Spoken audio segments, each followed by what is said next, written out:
I'm getting close to the end of my working days. I'm thinking about retiring shortly. And so when the opportunity came up for this program, I jumped on it. I've been asked what my favorite experience has been on this program. And I honestly cannot say that I've had a favorite. There are so many highlights. Everything from the churches that we saw to last night, the tour of the Vatican, St. Peter's, to the aperitivo evenings with the group, to the wine tasting, to learning Italian and going to the market, going to the ancient pharmacy that was started by the monks.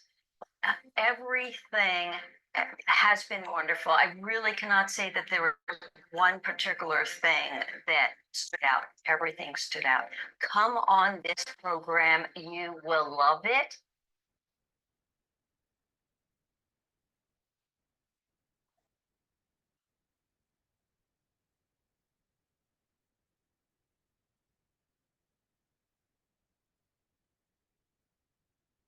My name is Seville McDonald, and I'm from Baltimore, Maryland. But my Italian name is Isabella Roma. The two things I liked were secrets and food. Secrets. We had such a fun time with our professors. They were very engaged with their topics. They were very passionate. In almost every class, there was a secret that was disclosed, whether it was the author or artist signature, or whether it was a hidden door that we would pass every day, but all of a sudden, here's a medieval wall and entrance to a castle, or some intriguing, unknown rivalry between artists, or a love triangle, or something exciting that we wouldn't have found out had we been tourists. One of my favorite parts of this experience was walking to school in the morning. It was so wonderful to have a place to go, to have the neighborhood begin to feel like it was mine, to have my bakery and my grocery store. That sense of feeling at home was really one of the highlights of this experience.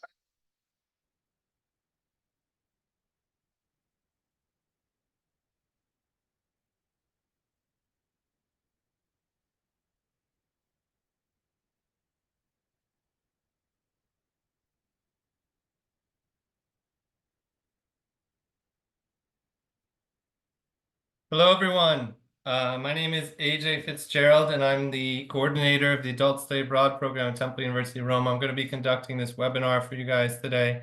I saw some messages in the chat that people were having trouble with the audio, having trouble with the video. Are you guys able to hear me correctly now? And can you see me?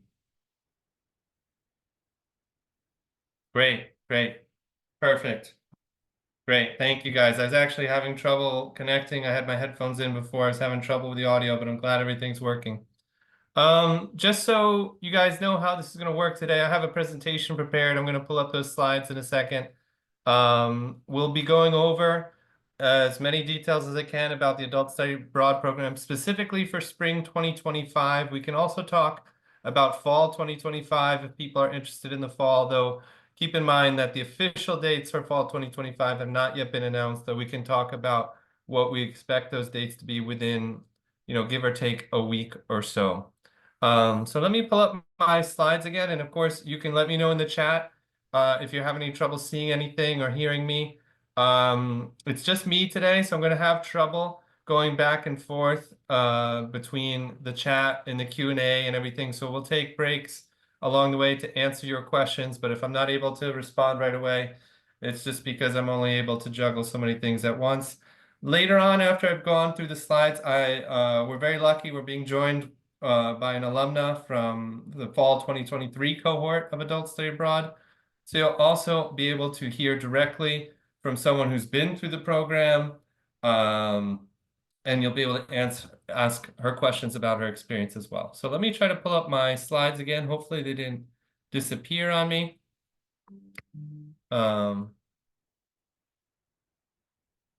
Okay. If I can just, here we go. So adult study abroad, like I said, I'm AJ Fitzgerald and I run the program at Temple University Rome. I actually created this program back in 2021 was our first official cohort, though this is an idea that actually dates further pre-pandemic, something we started talking about in 2018, 2019, and we were able to make a reality in 2021. I have some other roles at Temple. I teach in the English department, but maybe the most important thing you'll find on the screen is my email address. So if you ever need to reach out directly with any questions throughout the process of applying to the program, registering for the program, et cetera, you can always get in touch with me directly at the email you see here on the screen. I think most of us on the webinar today are Temple University alums, so maybe Temple University itself needs no introduction, but I'd like to talk briefly about Temple University Rome. Even a lot of Temple alum are sometimes surprised to hear that Temple University not only has a campus in Rome, and now an even bigger campus in Tokyo, Japan, but that campus in Rome has been there since 1966. So we're closing in on our 60th anniversary soon. For the first 58 years of our existence, we were in this building that you see on the left, a very beautiful building, served us very well on the banks of the Tiber River. But beginning in September 2024, so actually we are in the middle of moving campuses right now as we speak, we will be starting classes at our brand new campus at the Spanish Steps. Now, I don't have a picture of the building just because we've been doing renovation work and now we're moving, so it's been a bit of a mess. But just so you have an idea, this is, a forward, front-facing view of the Spanish Steps. Temple University Rome's new building is right around here to the left, up a little alleyway. So we really could not be any closer to one of the most important monuments in Rome. I had a chance to see the building before the renovations. It's a spectacular location. We have a beautiful terrace. I think it's going to end up being one of the nicest terraces in the city.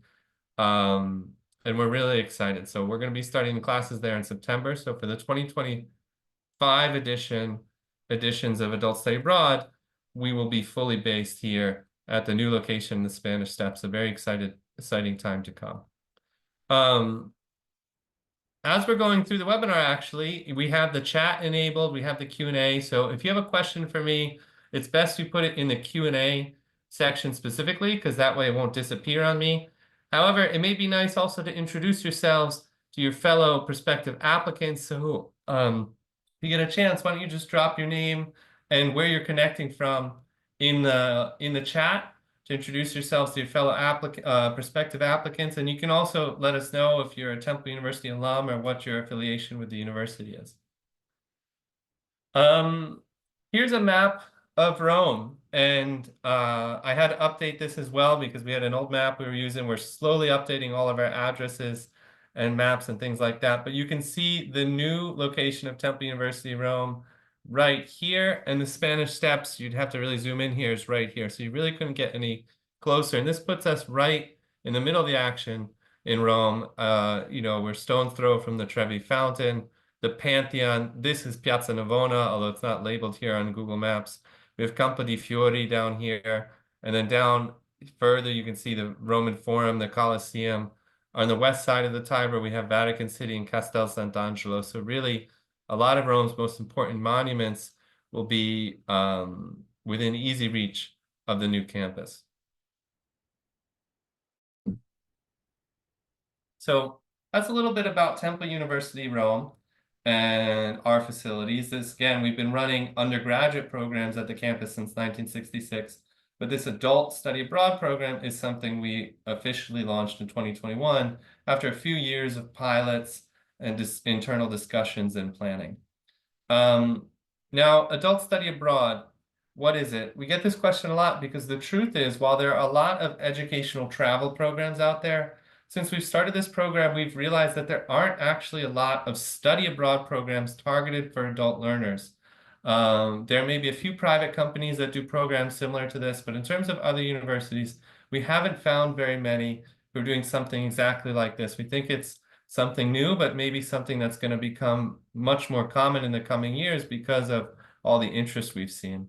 So adult study abroad is a unique opportunity for learners of all ages to study in Italy's capital city. And I underline all ages because to date, we've had our youngest participant at 23 years old and our oldest participant at 84 years old. And we've had everything in between. Now, that said, what's the average demographic of our participant? Well, the most of our participants are in their 50s, 60s, and 70s. We find that most of our participants come to the program at a moment of transition in their lives, whether it's, transitioning to retirement or having older children, finish school or move out of the house, or maybe they're in between jobs or they're moving from one place to another, et cetera, et cetera. So we've had people from all walks of life, all different ages, although again, the majority of our participants are, in their 50s, 60s, 70s, but that doesn't mean you can't join the program if you're younger. We just had a 23-year-old in our last spring cohort, or if you're older than that too, again, we had an 84-year-old come by herself for the program just last spring as well. And we've actually come to really enjoy this intergenerational aspect of adult study abroad. And this is our first ever cohort from 2021 of the program. You can see here even some of you'll never believe it, but this gentleman on the right was over 80 years old at the time of his participation, and this gentleman on the left, I believe he turned 25 or 26 during the program. So it was a great international cohort. We had a lot of fun that first semester. You saw some of these participants in that video that was playing at the beginning. And this first cohort had 10 participants. That was 2021. In 2022, we decided to increase the number of cohorts from 1 to 2. So we started doing fall and spring. And we had, I believe, 31 participants in fall 2022. We had another 31 participants in fall 2023. And then we also had 13 alumni of the program who liked it so much, they decided to come back and do it again and do a sort of special custom edition of Adult Study Abroad. And this year, we have, once again, have 2 cohorts. We have our largest cohort ever coming this fall, 31 participants broken up through the different classes we offer. And I'll talk all about those classes in a second. And we have, even in that 31, a few people are coming back and doing the program for a second time. So the dates we've announced, oh, sorry, this is a typo, it should be 2025. But here we go in 2025. Again, the fall cohort dates have not been announced because we're waiting on the undergraduate dates to be announced. They were a little delayed because of the campus move. But as soon as the undergraduate dates will be announced, we will be able to confirm the adult study abroad dates as well. But in the meantime, we have confirmed the dates for spring 2025. Whereas arrival, which is a 30-day program, arrival on May 7th, orientation May 8th through 10th, classes beginning on May 12th, classes finishing on June 5th with departure on June 6th. So again, spring cohort each year is a 30-day program. The fall cohort, 6 weeks. Typically, it begins in the first or second week of September and goes for 6 weeks. But I don't have the exact dates because of those delays.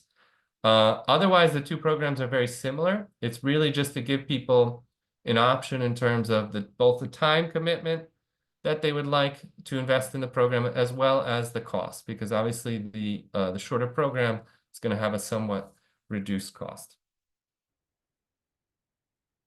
Before I get into why study abroad, I was just going to check quickly in the chat if any questions. I see a lot of people introducing themselves. So remember, if you have any questions, drop them. There should be a dedicated Q&A session, a section in Zoom where you can put all your questions. So at the end of the webinar or at the end of each section, I have a chance to find those and respond. So why study abroad? Usually I have one of my colleagues with me to help explain why we think this is an important experience, not only for our undergraduate students, but for our adult students as well. And I guess if I had to sum it up, I think studying abroad is actually something I never did as an undergraduate myself. It's something I always wanted to do. And eventually I found my way to get abroad, and now I live full-time in Rome with my wife and my 7-month-old son. But studying abroad, I think some of the typical things people say, opening your horizons, broadening your perspective. And I think all of that is absolutely true. Even if it may come off as cliche, I think it's absolutely true. Beyond that, and something I tell my students all the time as well, that sometimes going abroad is really important to not only better understand new places and new ways of doing things, but also it's a great way to reflect upon one's own identity, where you come from, and it gives you a better appreciation, not only from the place you've gone to, but also the place you're coming from. And like I said earlier, a lot of people come to this program during moments of transition in their lives, and that kind of perspective in those moments, which can otherwise be often stressful or carry a lot of uncertainty or anxiety, this sort of new perspective, I think, can be very useful. So I think studying abroad is a great experience, and it's not something that's only for 20-year-olds. And this program is living, breathing proof, and you can see just some photos of some of our adult study abroad students in action here. Another thing I want to say about the Adult Study Abroad program in particular is that it has been so much fun for myself as the coordinator, going on these excursions with our participants and just seeing the energy and enthusiasm of our participants, and seeing all of a sudden how excited people are to be making new friends, to be learning new things. And it's almost like I see people going back in time to their younger selves. I'll give you a quick story. Actually, two of the women who are in some of the pictures here, we were on a trip to Sorrento, and it was after all our activities were done for the evening. I was walking back to the hotel. I just picked some things up at the grocery store, and I spotted them at a bar having Aperol spritzes, and they were smoking cigarettes. And as soon as they saw me, they started hiding the drinks and cigarettes behind their back as if they were going to get in trouble on a field trip or something. And it was just so funny to me the way they reacted, as if they were teenagers on a field trip getting in trouble with their teacher, when both of these women were actually, older than my own mother. And just seeing people going back into that sort of student mode and feeling young again and making great new friends, the friendships that people have made have been so exciting, has been really heartwarming to see. And actually, I'll turn it over to our alumna, Nancy, in a little bit, who's going to be joining us, and she can talk not only about her experience, but about some of the friendships she made through that experience.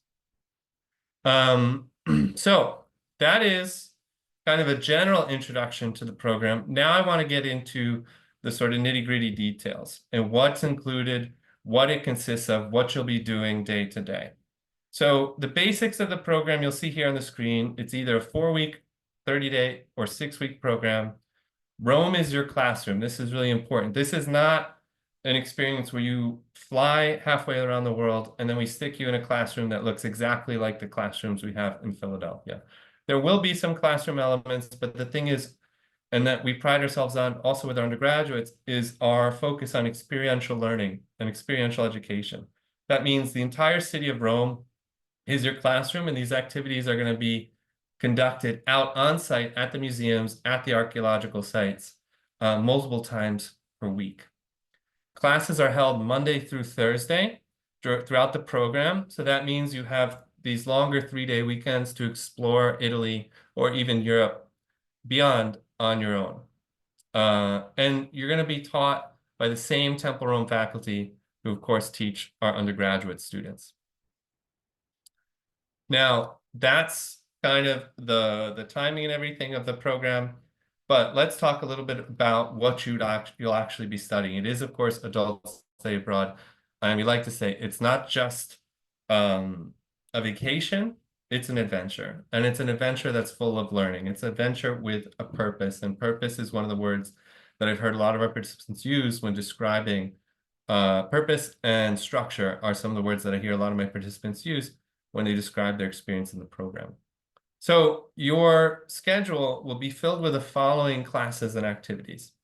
You will have a primary subject course, which depends on which track of adult study abroad you select. In the past, we had only one single track, which we called Romantica, or before that we had another name actually, but it was the same course. we've since added a new track called Roma Moderna. So basically, we have a course that focuses more on ancient Roman history, one that focuses on more modern Roman history.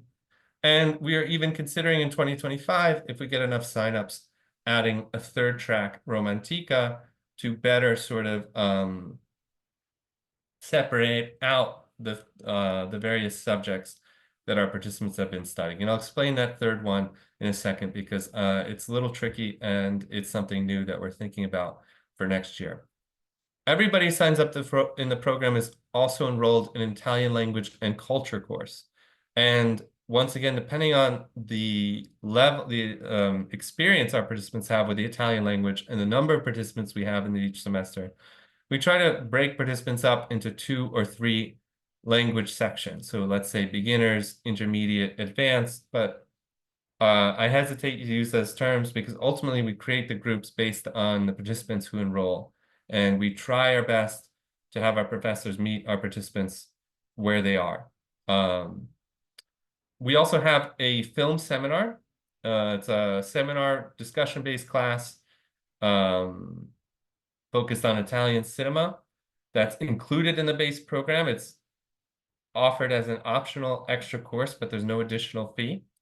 And that's taught by one of our longtime professors.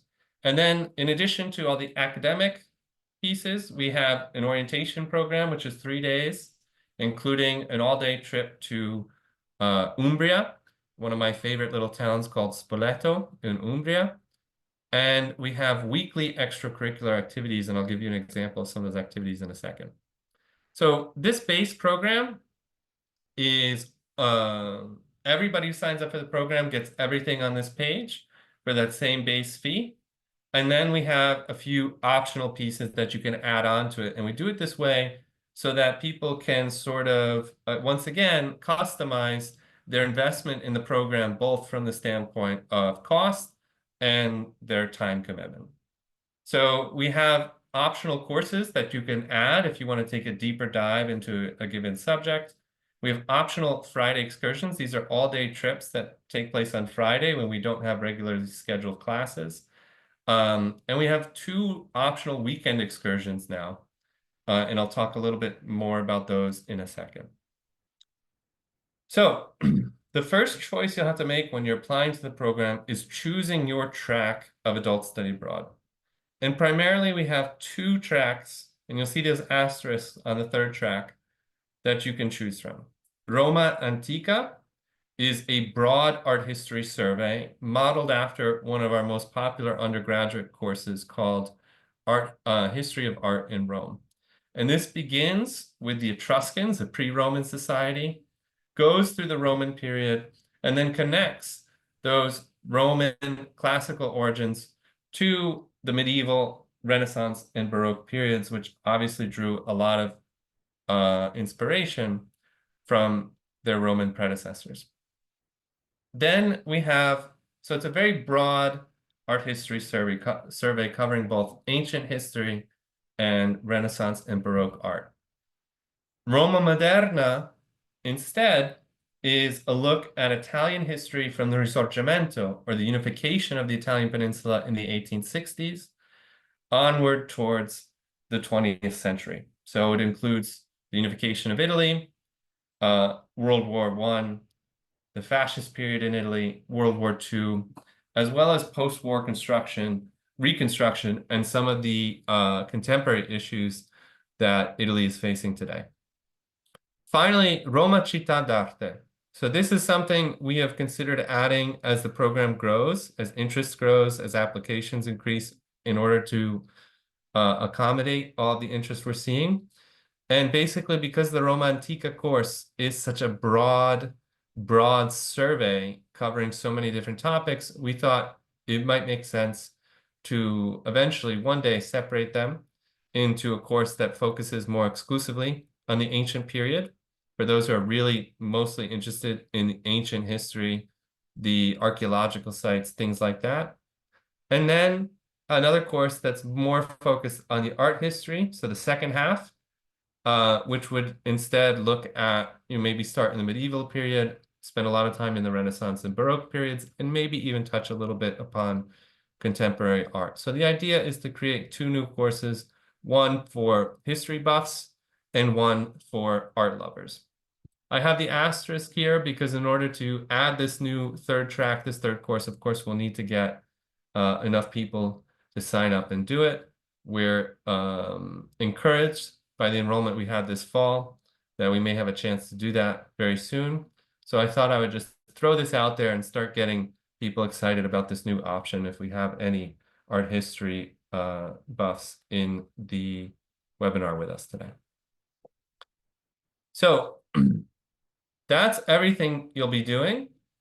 And this is kind of how it all fits together. You can see I have a sample schedule here on the screen, although I should warn you that these schedules change a little bit from one semester to the next. This is a sample schedule for a fall cohort because you can see there are 6 weeks listed, but the weekly schedule we try to keep more or less the same. We have class blocks beginning at 9:30 in the morning and ending around 12:30. And some classes are the full 3 hours when they meet out and about in the city and you need more time to move around and visit the sites. Some classes, like these classroom sessions, are a little shorter.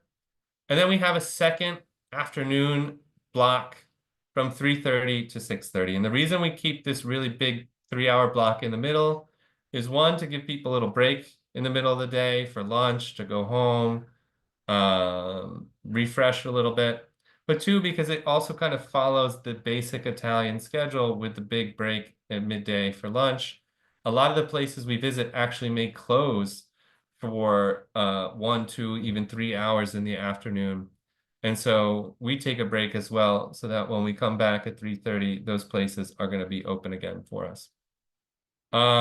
You'll have a mix of classes, both off campus, you can see. So we're going to museums, we're going to archaeological sites, we're going to all these places in the city.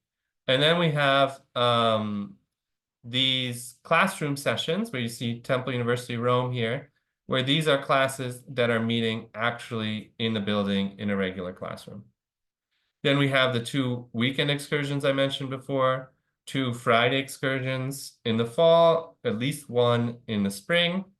And then those weekly activities, you can see a sample schedule here. It includes wine tasting, cooking classes, some studio art workshops, pizza making, dinners, etc. So we try to get the group together at least once a week for something fun and extracurricular.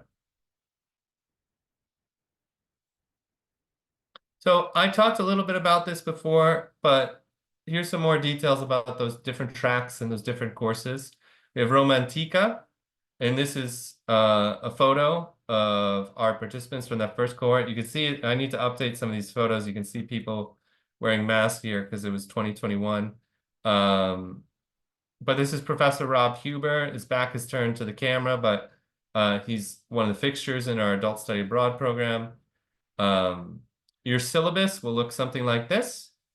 And if you would ever like to see a sample syllabus from previous semesters, feel free to reach out by email and I can send you a link to one of the syllabi we used in the past. And sorry if I'm a little distracted. I can hear my son in the other room. I think it's lunchtime for him. So Roma Moderna, again, here they are at site at the Presidential Palace in Rome with one of our political science professors. And here's that syllabus, looks very similar.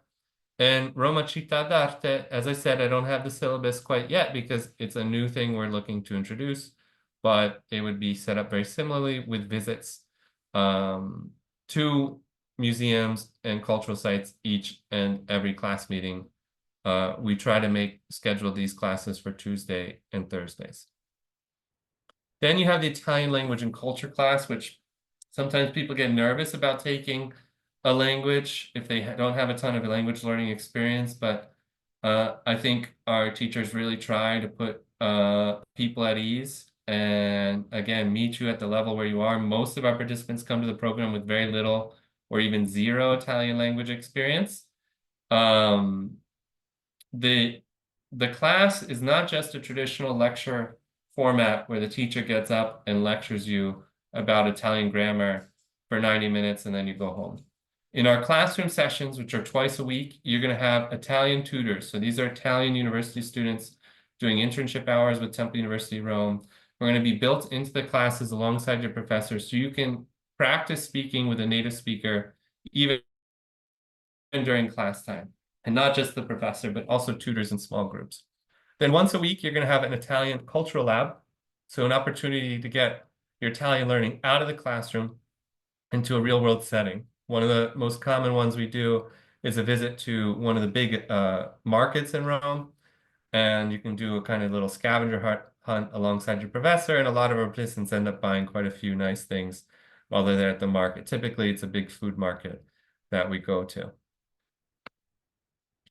And again, this is one of those pictures that I need to update a little bit, but this is in one of our classrooms at the old building. The film seminar I talked briefly about, this meets once per week. And it's a great opportunity just to not only discuss the film clips that you're going to be viewing in class, but also to kind of process everything else you've been learning throughout your time in Rome. And then here you can see we had a very lively group in fall 2023 for that seminar. And you can see Professor Maria Ponce de Leon here on the left. Those extracurricular activities I talked about, here we have some photos. So we always do this cooking class, homemade Italian cooking class in a private home in the north of Rome. It's a lot of fun. And we also often do pizza making as well. I mentioned earlier the optional short courses that we offer. This is your chance to sort of branch off from the main track and study something a little bit different or maybe in a little more depth. So to give you an idea of what we've offered in the past, we have Neighborhoods of Modern Rome, taught by Professor Andrew Kranis, one of our architects. And he kind of takes you to a new neighborhood each week, and it talks about not only the architecture of the neighborhood, but also the urban development of that neighborhood. One of our most popular courses now is called Artists and Artisans, and that's led by longtime Temple Rome professor Shara Wasserman, as well. And she's not only a professor at Temple Rome, she's also the director of Temple University Rome's Gallery of Art, and has directed the gallery for more than 30 years. So her connections throughout the city in terms of the art world, working artisans are really unmatched, and she takes you on some really cool, for some really cool experiences throughout the 6 weeks. Migration, Identity, in Contemporary Italy, we've now changed that course a little bit. The new title is called Invisible Rome, but the point is that it's a deep look at the role migration has played in Rome, both historically and today. And obviously, this is a very current topic right now, constantly in the news, constantly in the public discourse. In the past, we've also had people take a deeper dive into ancient Roman history, so beyond what's offered in the base track. We've had printmaking and other studio art courses offered. And really, though, regardless of the courses I'm listing here, what I do each year as we get applications start streaming in is survey our participants to find out what people are interested in studying from one week to the next, from one year to the next, I'm sorry, so that we can tailor these offerings to you. We have a large faculty at Temple Rome with about 50 core faculty and another 20 to 30 affiliated faculty. So we offer classes in a lot of different disciplines for our undergraduates. We're able to do the same for our adult study abroad participants, but it kind of depends on what each group is interested in year to year. And here is that Artists and Artisans class, working with a local artisan who makes these mobiles. I believe these are in aluminum. I'm not actually sure. I'll have to ask Shara. But you get to meet. The other thing about this class is not only do you get to see beautiful artisanal work, but you also get to meet these really interesting local artisans and hear a little bit about their stories as well. Here's a meeting for that migration identity course. They went to visit a local sort of nonprofit that works with migrants in Rome. And And that's it for the courses. I'm going to take a quick break before I hop into the excursions because I see that maybe there are a few questions in the Q&A. So rather there are additional costs for the optional pieces that I mentioned, there is an additional cost. Those costs are posted on our website, but I'm also going to go over them at the end of the webinar today. In terms of campus locations, I can talk about that as well. We have a housing guide on our website with a map where we've actually outlined the different neighborhoods that we recommend, and I'm hoping to update it also with more detailed descriptions of each of those neighborhoods. And I'll be able to talk about that towards the end of the webinar also. And the application process, again, we'll have a few slides at the end about the timeline for applying. We had hoped that the application would be open by the time of this webinar, but unfortunately we were having a few delays, so we're hoping to open it now in the next couple weeks. So we talked about the courses that are offered, and now I want to talk about the excursions. Again, the excursions with the exclusion of orientation are all optional, so you can sign up for them or not. It's completely up to you. But I think we've put together some really nice excursions for our participants over the last few years, and I'd like to talk to you a little bit about what they entail. The first excursion, the one we've been doing since the beginning in 2021, is to the Bay of Naples. Anna Tuxcala is our art historian who leads this excursion. She has actually been living in Sorrento with her husband for more than 20 years. Although she's a US trained art historian, she's now been based in Sorrento with her husband, who's a professor at the University of Naples, and who I believe is just starting university now. So she's made a life in Sorrento, and who better to take you on a tour of this region than her? She commutes from Sorrento to Rome to teach for us, but on this excursion, she's very excited to have the students come to her. So typically we stay in either Sorrento or the neighboring town of Sant'Agnello. Sant'Agnello is right on the coast, right next to Sorrento. And we visit Pompeii, day 1, Naples, day 2, and Cuma, day 3. And Cuma is obviously lesser known than the other destinations on this list, but it's actually one of the oldest Greek colonies on the Italian peninsula. There's a small archaeological site that we get to visit, and it's also the site of the Virgilian Society dedicated to the study of Virgil. And it's not somewhere that's usually open to the public, but because of our membership in the Virgilian Society, they open their doors to us so we can have a brief lecture there, but also they prepare a really amazing homemade meal for us with food fresh from the garden. It's a really special experience, and we think the new itinerary has shaped out very nicely. And again, this is something we've been doing for years now, and we feel it's a very sort of well-run operation.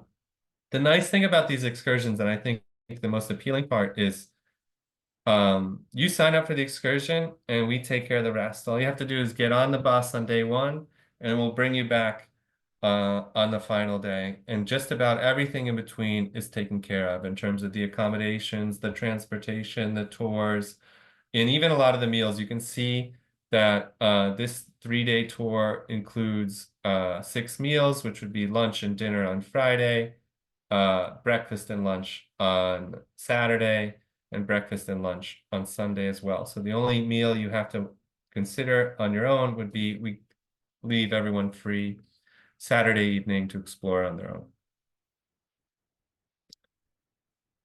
And here we have our group from, this was fall 2023. Yes. So this was fall 2023 at Pompeii, and you can see all the smiles here. And our guest Nancy, I believe, is in this picture somewhere, and she can talk about her experience on these trips and in these classes very shortly. Here, the next trip we have is Palermo.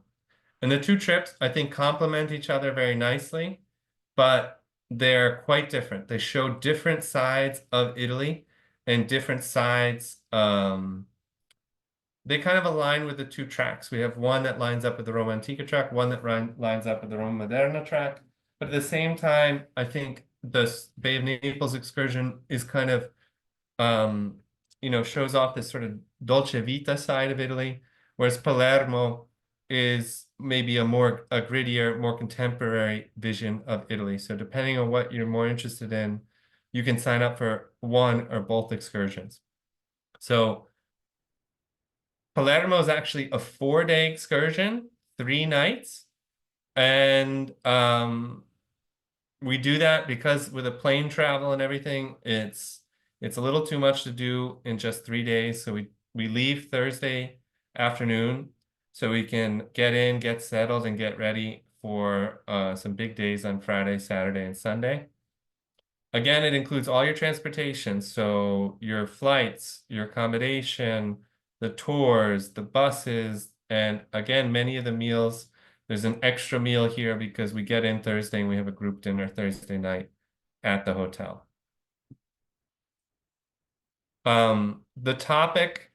The Palermo excursion is run by Professor Greg Smith, who's leaning against this stone right here. Greg Smith is an anthropologist who studies urban peripheries, criminal organizations, and youth and pop culture.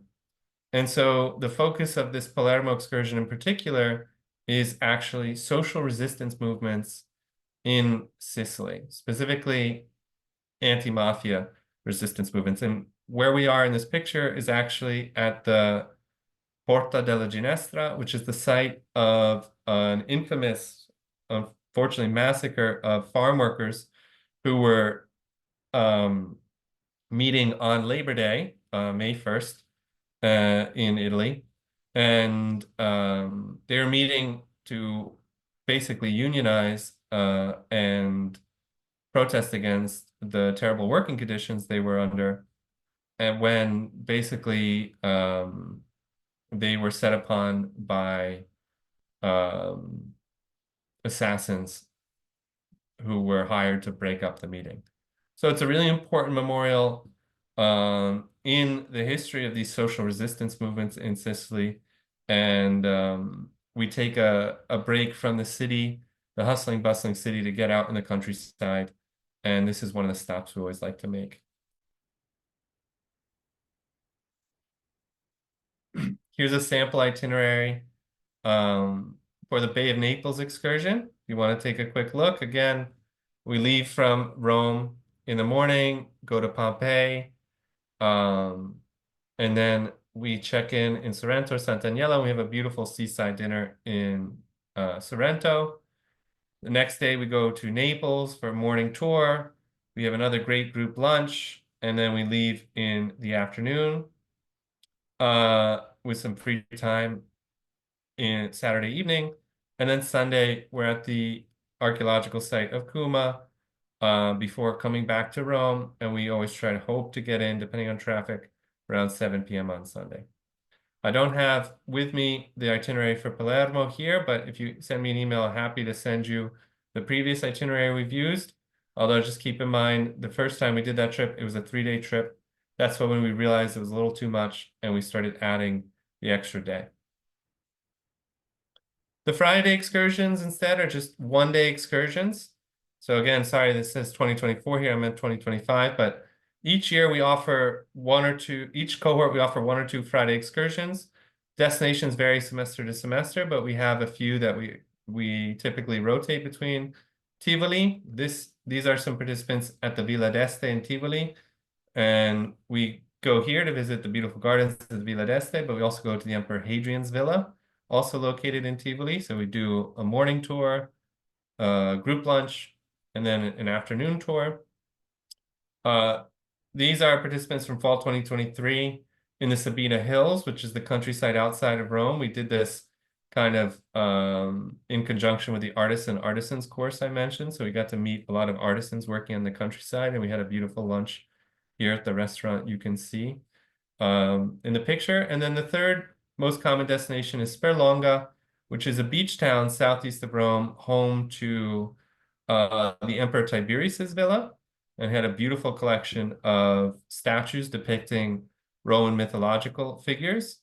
And on the way, we also stopped by at this Temple of Jupiter, which overlooks the coastline there. I have this what you should know section, but I'm going to take a break and again take a look at some of the new questions that have come in.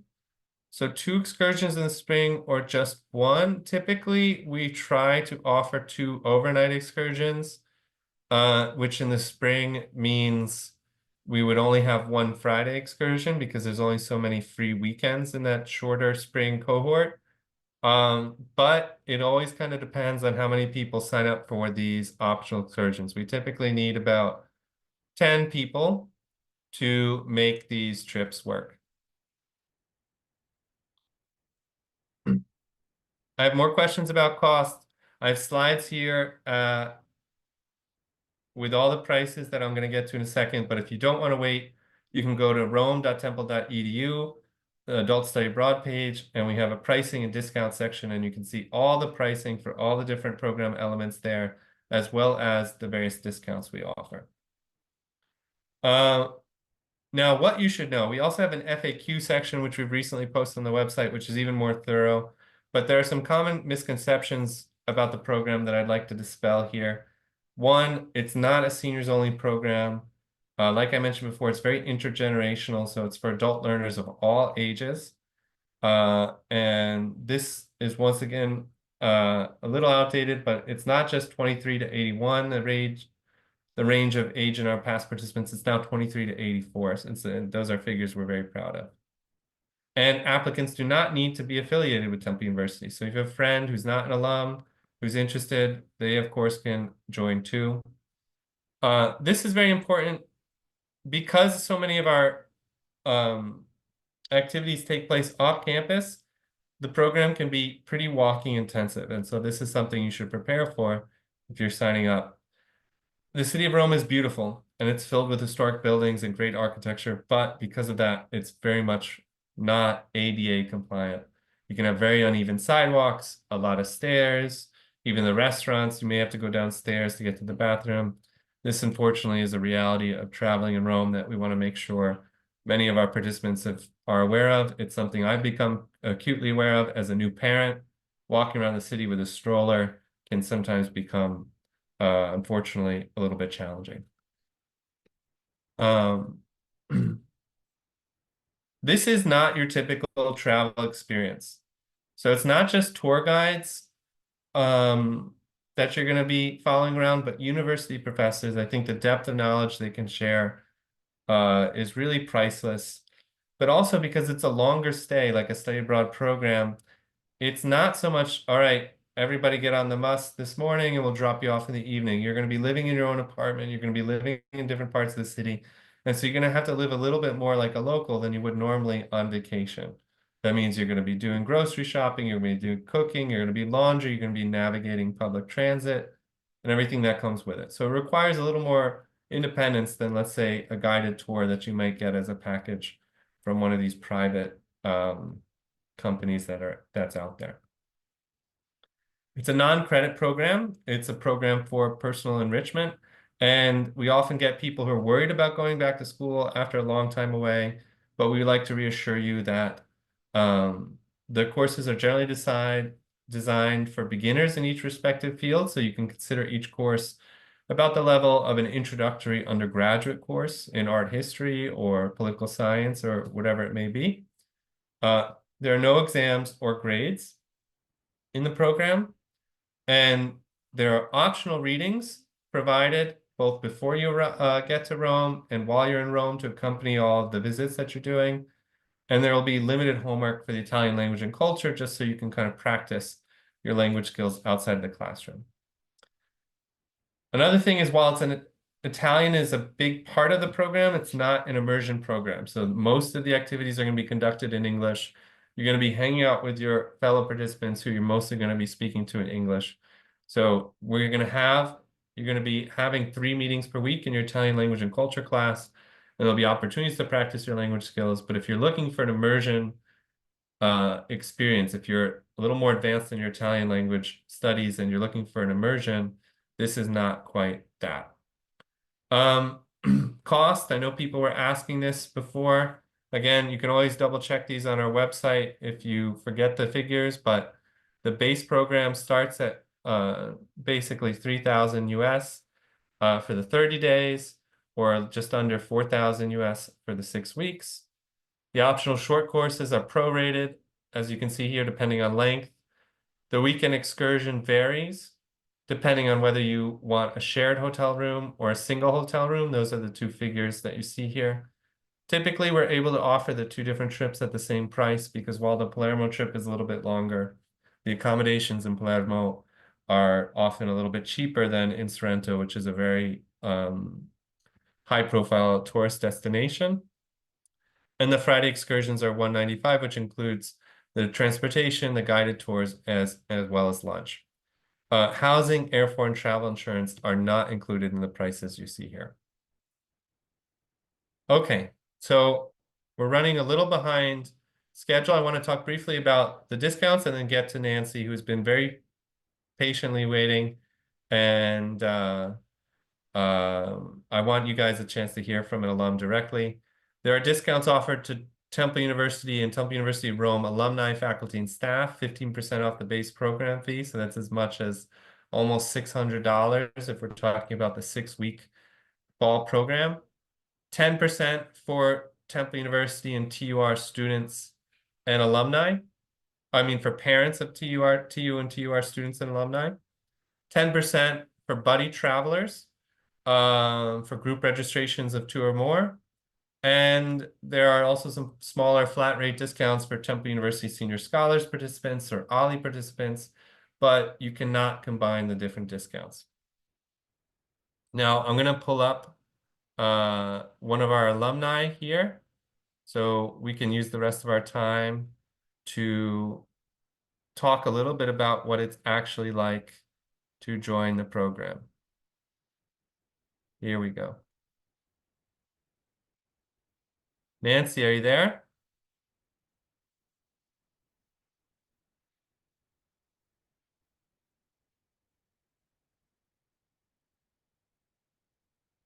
Can you hear me, Nancy? There I am. Great. Welcome. Great to see you. How you doing? Nice to see you. It's been a long time. Yeah. Ciao. So Nancy, maybe you could just start by introducing yourself and explaining how you found the program, how you decided to join the program, and then a little bit about your experience, and then we'll see if any questions come in for you. Great, I'd be happy to. Hi, everyone. It's nice to meet you. I'm Nancy Ruddle, and I am a Temple grad, and I'm also a Temple Rome grad. I attended Temple Rome as a senior in 1978. So when I heard about the program, I was very intrigued and wanted to come back to Italy and experience what I had as an undergraduate. I had recently retired. That's still getting used to that word, and looking for some adventures and to stretch myself in ways that I never had time while I was working. And Temple Rome Adult Study fit the bill. Great. Thanks, Nancy. And can you talk a little bit about the people you met? I know you guys are very active in keeping in touch on WhatsApp and stuff. So Yes, I'd be happy to. So we had about 17 participants in our cohort, and I'd say half of them came from the Philadelphia region and the other half from all over the country. None of us knew each other except for 2 friends from the Philadelphia area who came together and shared an apartment.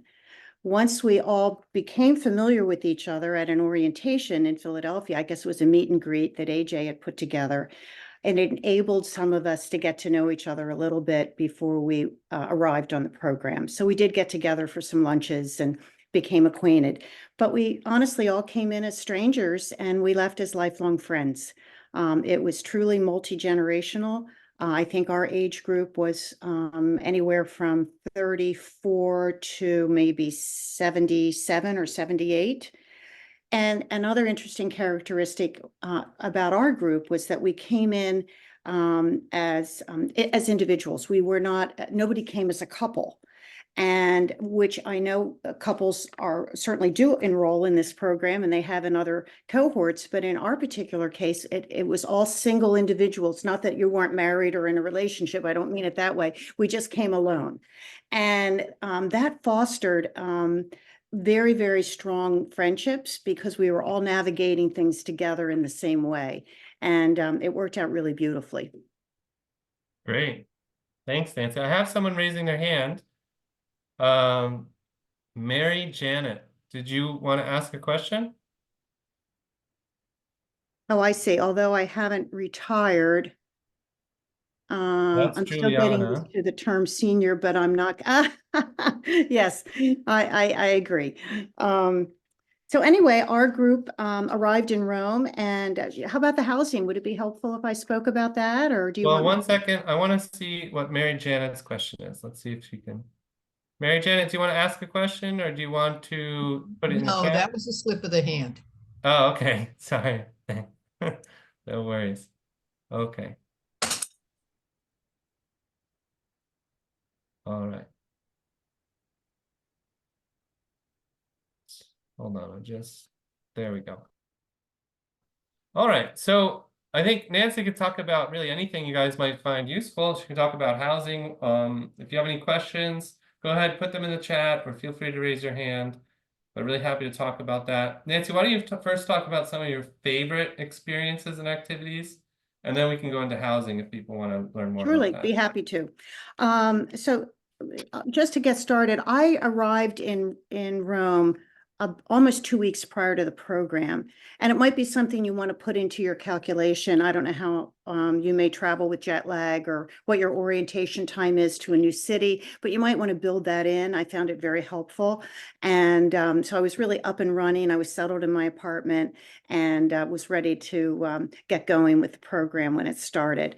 But to AJ's question, I have to say there wasn't really anything that was more wonderful than the next. Every part of the program was so beautifully orchestrated. It was so enriching. AJ does a remarkable job of putting this program together, and he's a remarkable leader of this program. The professors that are on board, I don't know that you could take any travel program and find the level of expertise with the classes that you will be taking that you will find it in this program. It is absolutely exceptional. I recommend signing up for every class that you can and signing up for every excursion. Don't overthink it, because you will never, ever find this level of leadership and expertise and fun on these excursions and outings. Every one of them is absolutely fantastic. That's great. Thanks, Nancy. I saw a question about the weather while you were there, and you were here in fall 2023. So could you talk a little bit about what it was like being in Rome in those 6 weeks in September, Yes, be happy October? to. It was very warm in Rome, which is typical that time of year. Yeah, I'd say it was in the 90s almost every day until we got into the middle of September. So it would be important to find an apartment, or if you're doing a homestay, perhaps to ask about air conditioning. It was a lifesaver.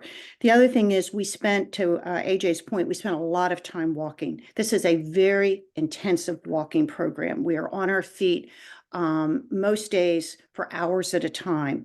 I'd say we clocked easily 8 to 10 miles a day walking around the city, some days more.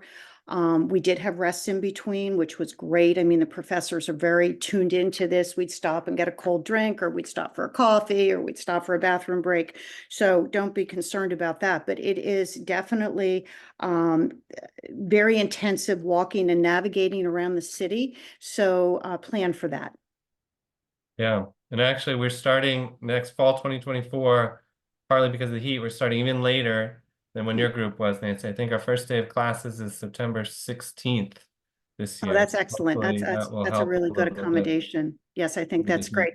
Well, all the walking's great because you're going to be eating some of the most delicious food you've ever had in your life. And aperitivo is a must. And we spent every evening having aperitivo, and we ate fabulous food. And actually, I came home and I was 8 pounds less than when I went. So there.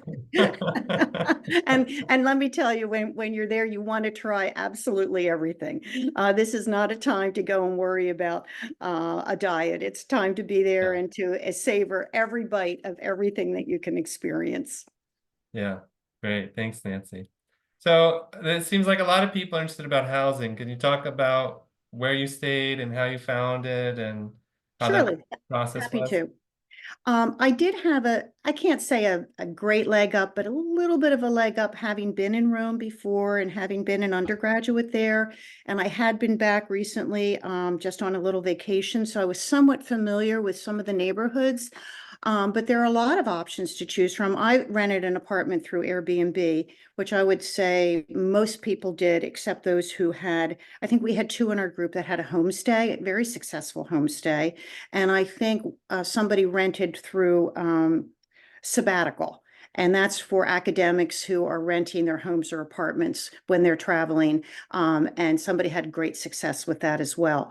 Now that the campus is moving down to Piazza di Spagna, which is a fabulous location, there's a metro there. There's an elevator at the metro, which can take you to the top of the Spanish Steps. The location is truly quintessential. Antique Rome, historic Rome. And that area is going to be a bit more expensive, maybe a little harder to find an apartment, but that's actually where I had an apartment right off of Piazza del Popolo. And I was probably the only person in the cohort that was in that location. But Prati is an absolutely lovely area, and the metro is very easy to access in Prati and takes you right into Piazza del Popolo, where you would just change the train and it would drop you off down, just changing, you'd be dropped right off at Piazza di Spagna, which is where the campus is. Oh, So it's yeah, straight to great Piazza di options. Spagna, Nancy. Hmm? It's just the next stop. It's the next stop, right? That's Yeah, right. so you don't have to change train. It's just straight. Oh, it So loops around. You don't get off and change?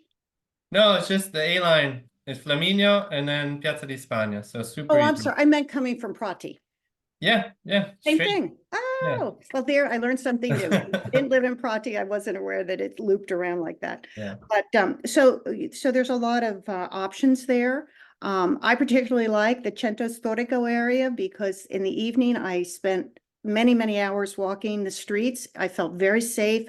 I like the cobblestone streets. The fountains lit up at night were just spectacular. Cafes, people are, spilling out on the streets, and there's just an activity level and a life there that is just delightful. I spent many evenings at concerts and at the opera, and I often walked back from those locations at night, and that was at 10:30 or 11 o'clock at night. I never felt unsafe, and I was often alone. Because I had friends that would grab a bus and go to Prati or go to wherever their apartments were. So it's a beautiful location, and you have a lot of options to look into. And I'm happy to speak to anybody offline if you have questions. AJ can forward you my contact information. Great. And Nancy, there's a question about free time in the program. Did you have much free time? Were you able to go do your own things? Yes, We yes, keep you busy, but what were you doing outside of the program? yes, yes. Wednesdays I felt, well, we have a nice long break every day for some lunch. And due to the heat, there were days that I would come back to my apartment and just put my feet up for an hour and just regroup. And then that charged me for getting going for the 3 o'clock or 3:30 class. I signed up for Artisans with Shara Wasserman, which was absolutely an exceptional class. That's an elective. So that kept Monday, Tuesday very busy. Wednesday, we had one class, which I think that was the film class, right, AJ? Mm-hmm. So that was a little bit more of an open day. And then Thursday was a full day, and Fridays were our excursion days. So I definitely encourage you to sign up for every excursion. I mean, Sorrento, well, not Sorrento, Spoleto, which is where the film festival takes place. AJ took us there, and of course, you'll learn about AJ, but he's a foodie, and he selects the very best restaurants, and most of them are farm to table and organic. So we got into places that we would never have known about if it hadn't been for AJ, and everything was arranged. We'd go on these day trips, and we'd have a 12 o'clock or 12:30 lunch appointment, and they were expecting us, and the food was fabulous, and AJ puts all that together. So Spoleto, do Spoleto, the wine tasting is fabulous. The trip to Villa d'Este, oh my gosh, you just have to do it. Don't overthink any of these day trips. So that's Fridays. So I would say we had 3 Fridays that were booked. Then we had some days off. And then Saturday, definitely do the long trip down to Pompeii. It was incredible. And going to the Virgilian Society while we were there, that was truly a once in a lifetime experience. And these are places you'd never get into on your own if it weren't for Temple's affiliation. So I strongly encourage that. So that was just one long weekend that I was booked, and then I had the other weekends free. One weekend I took the train to Firenze. I hadn't been back in 30 years and spent the weekend. That was fabulous. And other people took trips out of the city as well. And some just stayed in Rome. There's so much to do and so much to see that they just spent time exploring neighborhoods in Rome that they hadn't gotten to.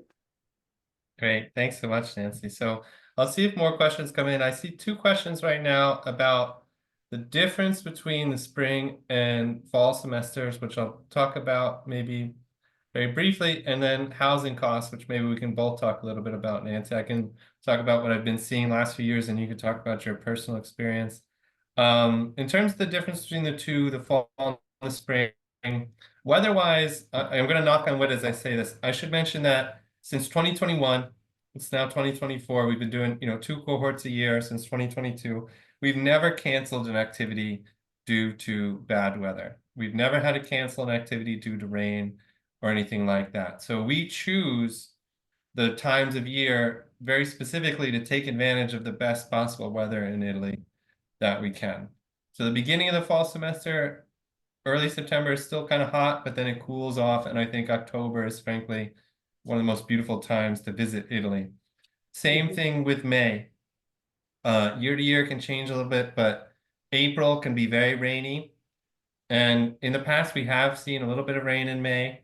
As sometimes in the past, you get a little rain in October, but with that rain comes really mild, cool temperatures, beautiful evenings. So we feel that May and late September and into October are some of the best times to visit. When you talk about June, July, August, the heat really becomes unbearable. I think right now it's like 100 degrees in Rome. And because the city is so full of stone and concrete, it really just bakes and feels even hotter. So in terms of the weather, I think it's fairly comparable. The big difference is that if you come in May, it starts off a little bit cooler, and by the end, we'll start to get hotter. And in the fall, obviously, it's starting off hot, but then it cools down. So it depends on really what you're looking forward to. I think we do the longer period in the fall because I think there's a little bit of a longer window with that perfect weather. But the major difference between the two is just the duration.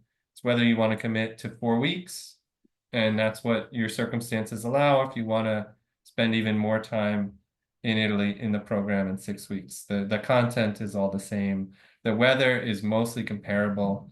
It's just going in different directions.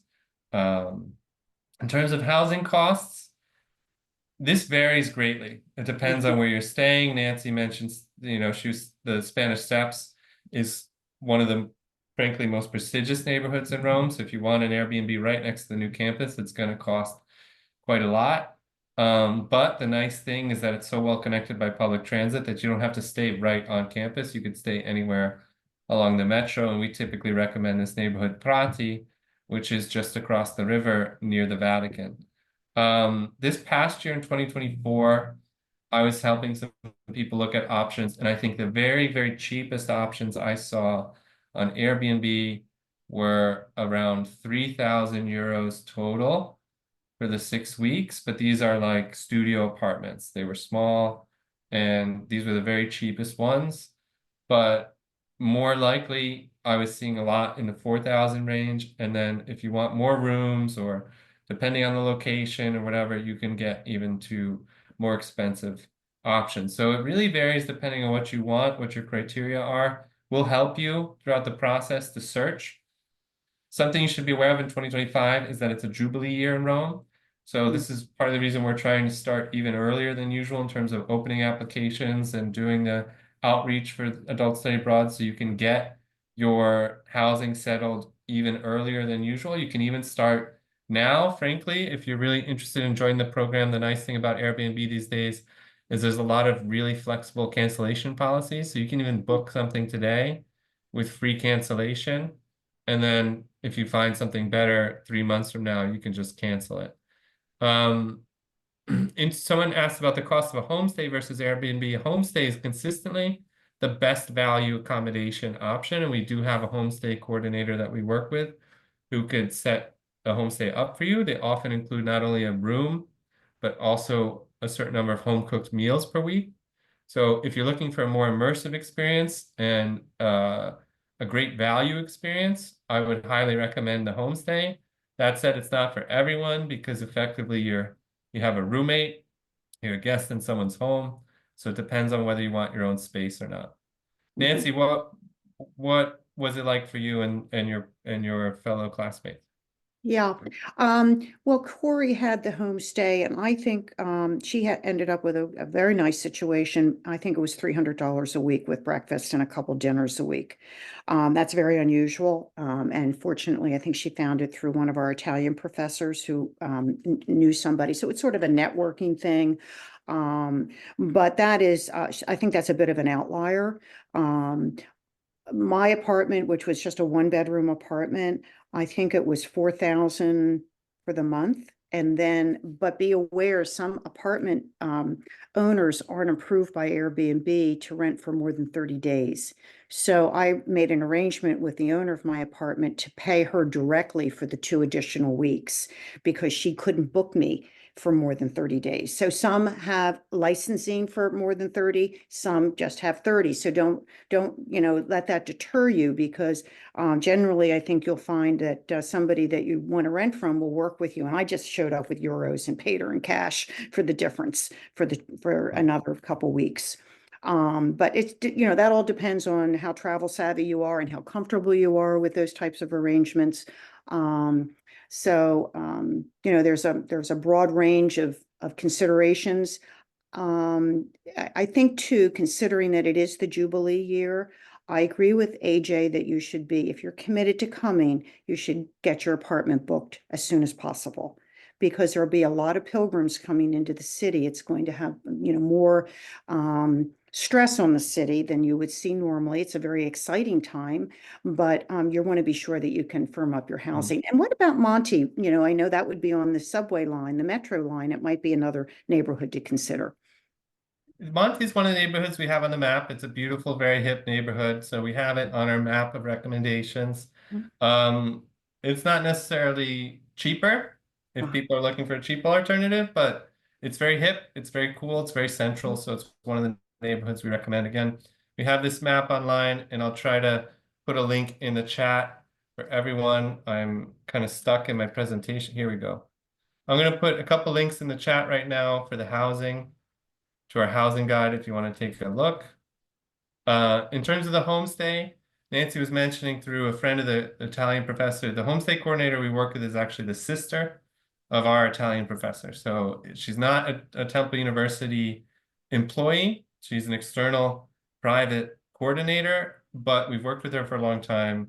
You could say she's almost like part of the family. So we trust her very much. And she does her best to find housing that meets your needs in terms of location and everything else, but also try to match you with a host that she thinks you'll get along with. And as Nancy said, it worked out really well for this one participant in her cohort. It is, again, usually by far the cheapest option there is. You're not renting a whole apartment, you're just renting one room.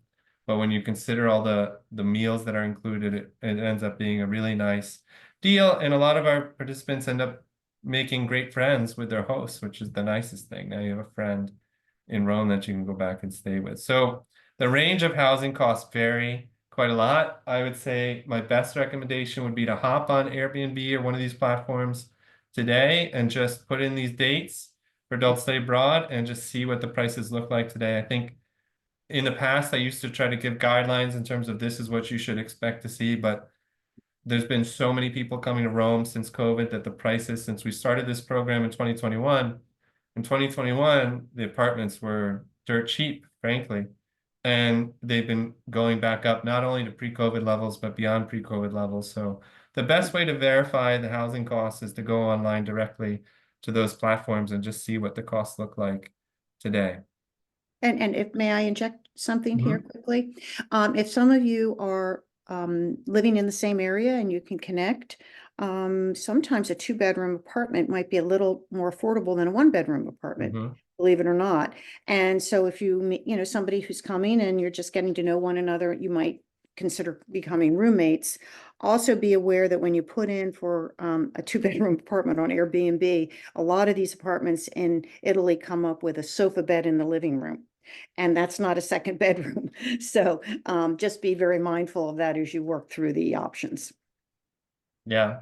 And if you have any questions about an apartment you find online and you're just not sure, yeah, hey, it's an Italian. I don't know if it has air conditioning. I don't know if this is the right neighborhood. I don't know if it just has as many bedrooms or bathrooms as I'm looking for. You can always just email me. Hey, Jay, here's the link of what I'm looking at, and I'll tell you my honest opinion. I'll tell you, listen, that's a great neighborhood, but there's a tram that runs on your street right underneath your window. It's something, if Mhm. you're a light sleeper, something you should think about. Or, hey, that's a great neighborhood, but there's a big nightlife spot right underneath your building. So the neighborhood is great, but maybe you don't want people, partying outside your window until 3 in the morning. So I'll do my best. Obviously I don't know every street in Rome, but I'll do my best to tell you what I think if you send me that information. Mhm. I had a question about applications opening.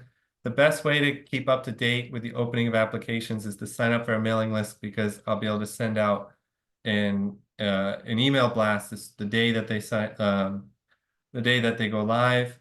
Many of you may receive the invitation to this webinar through the Temple University alumni listserv, but we have a much smaller listserv just for adult study abroad that I send these updates to. So if you haven't signed up already, I just put the link in the chat. I've seen a question about sabbatical homes, which some people have used with great success, but I'm not sure how much more I could say about that platform. All these platforms depend on what deal you can find. I recommend comparing different platforms because sometimes different apartments show up on different ones. So it's about finding the right apartment rather than the right website or platform. Mhm. Um, being asked to go back to some of the slides. I'm going to put these back on the screen, but Nancy, in the meantime, do you have any sort of closing words to share with our participants? I would just encourage all of you, if you haven't already, to sign up for the program. I know that it can feel a little daunting, that there's so many details that you really aren't comfortable with yet, but it all flushes out. And I think this would be probably one of the most memorable experiences in your life. And I encourage you to sign up and go. You will not regret it. If I can be helpful in any way, seriously, reach out to me anytime. AJ has my contact information. Great. Thanks Thank so you all. much, Good Nancy. luck. Thanks so much for joining us. Bye. Ciao. So while we're here, guys, someone asked me to put the prices back online. Again, you can also find these on our website. Don't forget the discounts. If you're a Temple alum, you're saving, almost $600 off the base program fee for the fall. I also want to just talk a little bit about timeline and next steps. So we are, again, planning to open applications for spring 2025 in August this month. So you can check our website or sign up for our mailing list to be notified as soon as that happens. Application priority deadlines are February 1st for 2025 and May 15th for the fall. So, sorry, February 1st for the spring and May 15th for the fall. But keep in mind that admissions is typically done on a rolling basis. It's first come, first serve. For fall 2024, we did reach capacity in the Roma Antica track. So we maxed out. We weren't able to accept any additional applicants. So the earlier you get your application in, the earlier you pay your deposit to secure your spot, the better off you are, and the more assured you'll be of getting a spot in the class you want. Enrollment will begin for the spring in the fall, whereas for the fall 2025, it opens in winter. So what's the difference between application and enrollment? Everybody has to submit an application and be accepted to the program. And once you're accepted, you decide whether or not you're going to officially sign up or not. In order to officially sign up and reserve your spot, you need to pay a deposit, which is about 10% of the base program fee. So either $295 or $395. You pay that deposit and it locks in your spot so that nobody else can take it. And then the balance will come due much later. You only have to put in that 10% at the beginning to hold your spot. So if you apply this month, sometime in September and October, you'll be able to officially enroll. And then we'll begin our sort of pre-departure programming. We'll have a lot of Zoom meetings leading up to your departure to make sure all your questions are answered about what to do beforehand, about the various options for each cohort, just checklist, get to meet your cohort. Nancy, did your group meet up at all before Yes. you left? Yes, we met twice. We met in Center City, Philadelphia for we got together for lunch. Great. Yeah. So, you So know, it we was have a lot of participants in Pennsylvania and Philadelphia, so that's obviously easy, but now we're having a lot more participants in different parts of the country. We've had multiple participants now from Japan, alum of our Temple University Japan campus. So you may not only be able to meet up with your fellow prospective participants, but also with alumni. So if you're looking to reach out and connect with adult study abroad before you arrive in Rome, we might be able to make those connections for you. And we did that, AJ. We had a Zoom. Yeah. The whole, as many people in the cohort that could sign in, and we met the whole group prior to leaving as well. So we had a pretty active group. Everybody was excited to connect and meet each other and, put everybody's concerns to rest. And it was fun and it was relaxed and, we had a lot of laughs and, it was great. It really was. And we had people from all over the country and we had one from Japan, or one guy, Aki. Yeah. Yeah. Okay. Yeah.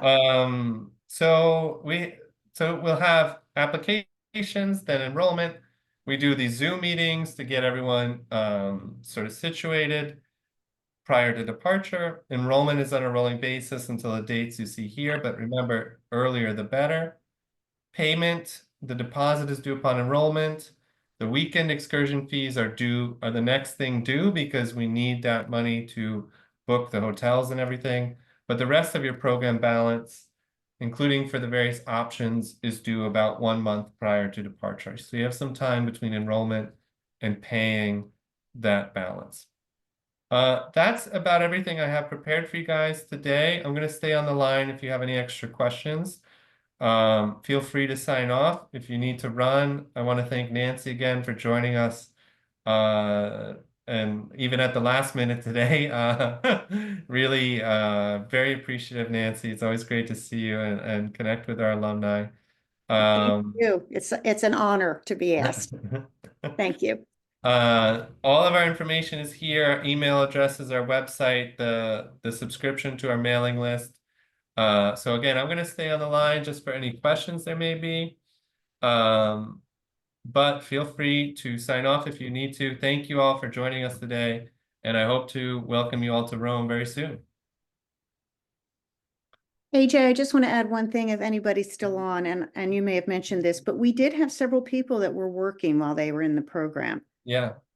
So it's not just a group of retired people. We had, as I said, multi-generational group, but we did have a couple people, managing that. I can't say that it was very easy, but boy, they pulled it off and they Yeah. managed their time. And I think, so it can happen. I don't know that they did it full time, but they were still participating in some sort of work commitments wherever they came Yeah. from, and they made It's it work. tough but doable. We've had a few people do it in the past. We have a small business owner joining us in the fall who's going to continue running her business remotely while she's in Rome. So again, we get people at all different stages of life. We have a question here about signing up for one short course or multiple.